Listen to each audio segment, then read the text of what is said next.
Dua HP yang akan saya versusin kali ini bisa dibilang adalah HP mid-range price to performance 4 jutaan terworth it untuk saat ini. Ada Poco X5 Pro dengan Snapdragon 778G dan iQOO Z7 dengan Snapdragon 782G. Seberapa jauhkah perbedaan performa kedua chipset naga ini? Dan apa saja nih kelebihan dan kekurangan dari kedua HP ini? Yuk langsung kita bahas pada video kali ini. Sebelum lanjut, berikut adalah spesifikasi dari kedua HP ini, di mana untuk varian memorinya, Poco di 8/256GB, sedangkan iQOO punya RAM yang lebih besar yaitu 12/256GB. Untuk OS-nya, Poco ternyata masih menjalankan Android 12 yang berbasis MIUI 14, sedangkan iQOO sudah menjalankan Android 13 yang berbasis VantageOS 13. Dan saat dites pakai AnTuTu Fresh 10, skornya punya Poco mencapai 606 ribuan, sedangkan iQOO bisa mencapai 660 ribuan. Untuk storage testnya, skornya Poco malah lebih tinggi nih, padahal udah sama-sama pakai UFS 2.2. Skor Geekbench 6-nya di sini iQOO lebih tinggi baik untuk single ataupun multi-core-nya. Dan untuk 3D Mark di mode live stress test, tingkat stabilannya mirip, namun lagi-lagi skornya iQOO masih lebih tinggi. Lanjut untuk real experience gameplaynya ketika menjalankan game SD. Untuk game PUBG Mobile, baik Poco maupun iQOO sama-sama bisa memainkan di settingan smooth ekstrim. Dan ketika dilihat pakai FPS monitor, keduanya memiliki gameplay yang sama-sama smooth karena bisa mencapai 60 fps. Sedikit frame drop terasa pada momen tertentu, namun overall masih sangat playable. Untuk sensor gyronya pun udah sama-sama responsif dan gak delay. Dan selama 3 menit bermain pun ternyata sisi penurunan baterai hingga panasnya pun hanya beda tipis. Game kedua buat main game seberat Genshin Impact. Kedua HP dites pakai scene yang sama yaitu rata kiri dengan mode 60 fps. Untuk real experience gameplaynya, keduanya udah sama-sama terasa playable. Namun kalau dilihat dari FPS monitor berikut, ternyata performa iQOO terasa lebih smooth dibanding punya Poco. Karena iQOO bisa lebih sering mencapai 60 fps, sedangkan Poco malah kesusahan untuk mencapai 50 fps. Dan malah terkadang stuck di 40 fps. Setelah 3 menit bermain, penurunan baterainya hanya selisih 1%. Namun untuk panasnya, Poco 2 derajat lebih panas dibandingkan punya iQOO. Bisa disimpulkan untuk kinerja yang berat, performa Snapdragon 782G punya iQOO lebih optimal dibandingkan Snapdragon 778G-nya punya Poco. Setelah bahas bagian performa, lanjut ke bagian desainnya. Poco pakai desain mengotak yang kekinian, sedangkan iQOO masih menggunakan desain bodi belakang yang melengkung. Kesan ergonomisnya ketika digenggam menurut saya malah punya iQOO lebih enak. Meskipun desain yang mengotak punya Poco ini terlihat lebih kekinian, namun handheldnya malah terasa kurang nyaman. Kalau untuk kualitas layarnya, ternyata meskipun iQOO hanya pakai panel IPS dengan brightness di 400 nits, tingkat kecerahannya malah terasa lebih terang dibanding layar Flow AMOLED-nya punya Poco yang mencapai 900 nits. Untuk refresh rate, keduanya udah sama-sama support adaptif 120Hz. Namun Poco untuk bezelnya terasa lebih presisi di hampir semua sisi. Nggak kayak punya iQOO yang masih sedikit tebal di bagian dagu. Terus untuk kualitas audio, keduanya sudah didukung dual stereo speaker, yang untuk kualitas suaranya udah sama-sama mantep.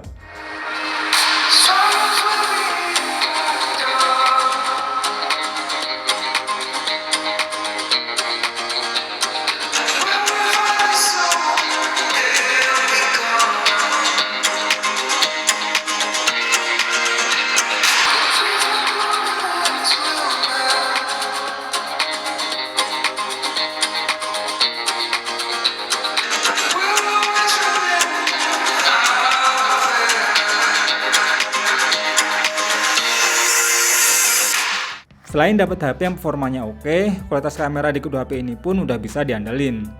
Poco punya kamera utama sebesar 108MP tanpa OIS, sedangkan iQOO 64MP dengan OIS.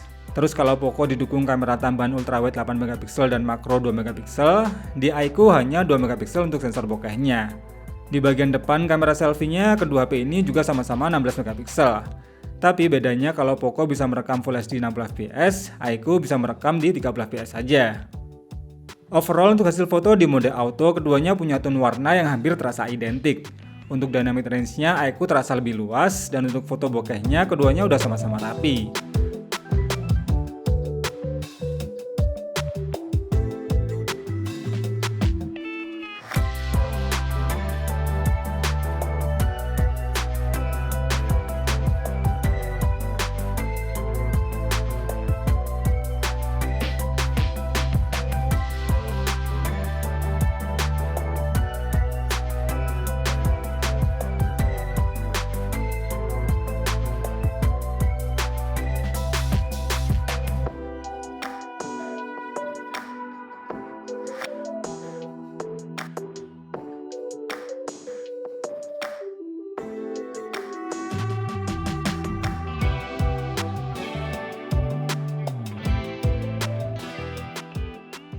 Namun tetap ya, bagusnya Poco masih ada lensa ultrawide yang tentu saja jadi nilai lebih tersendiri.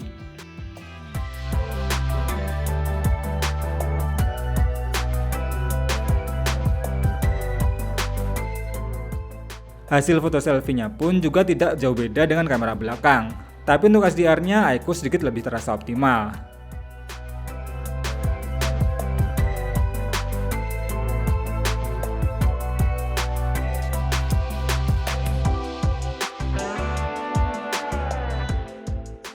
Dan untuk rekaman video kamera belakang udah sama-sama terasa smooth dan minim goncangan.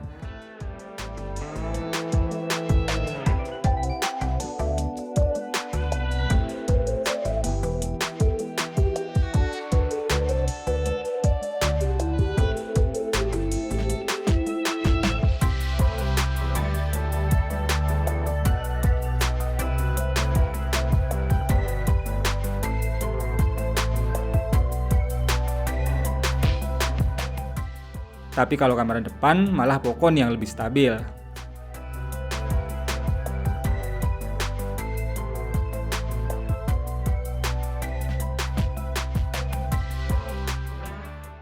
Hai guys, untuk kamera depannya sama-sama aku set di Full HD 30 fps. Ya, jadi cuacanya cukup cerah, tapi nggak terlalu terik dan nggak mendung juga. Jadi enak banget buat jalan-jalan sore. Kebetulan sekarang di sekitar jam 4-an. Terakhir untuk bagian baterainya, meski punya kapasitas baterai yang sama yaitu 5000 mAh, ternyata PC Mark testnya Poco hanya bisa mencapai 12 jaman, sedangkan iQOO bisa bertahan sampai 18 jam. Sehingga untuk efisiensi dayanya, iQOO jelas lebih baik. Ditambah iQOO juga mendukung pisihan cepat 120 watt, sedangkan Poco 67 watt. Untuk fitur pendukung lain seperti NFC hingga infrared blaster pun keduanya udah sama-sama ready. Terus saat dicek pakai aplikasi sensor box, keduanya punya sensor yang udah sama-sama lengkap. Dan untuk kecepatan dan tingkat akurasi sensor jarinya pun udah sama-sama bagus. Kesimpulannya, kedua HP ini memang punya kelebihan dan kekurangan tersendiri. Poco lebih terasa unggul di all-around fiturnya, dengan desain dan layar AMOLED yang lebih terasa premium. Sedangkan iQOO terasa lebih powerful dan stabil performanya, serta daya tahan baterainya pun lebih awet. Dengan pisihan cepat 120 watt pastinya udah terasa OP banget. Yang jelas sih performa kedua chipset Naga ini memang terasa 11-12 dan masih enak kalau mau dipakai untuk jangka panjang.